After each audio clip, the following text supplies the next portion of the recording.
Every year, as part of the Artesis methodology, we review the expected returns, risks, and correlation of the set of asset classes we use in our portfolios. We then reevaluate each portfolio at its target level of risk to see if we can increase expected returns by adding, dropping, or modifying the weight of an asset class. Inevitably, we ask ourselves, are you diversified if you're only invested in 3 mutual funds? It sure doesn't feel like it. So how do you know if you're diversified? Well, that depends on the type of fund. Mutual funds are pools of securities that enable you to invest in many different stocks or bonds without having to manage each individual security. You can also take advantage of professional managers and analysts who have the time, energy, and passion to research each individual security.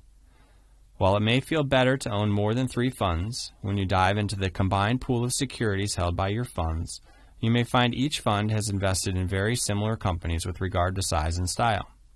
If you carefully choose funds holding different types of securities, then you may be able to reduce fluctuations in your portfolio's value while maintaining its expected return. One of the first investing mistakes I made was not being diversified enough. My employer offered me an interest-free loan to buy stock in the company at the height of the tech boom in 2000. What could go wrong? When my vesting period ended, I sold at a significant loss. On the flip side, we see participants who throw up their hands and just spread a little bit of money into every fund available to them. This choice heuristic is known as naive diversification.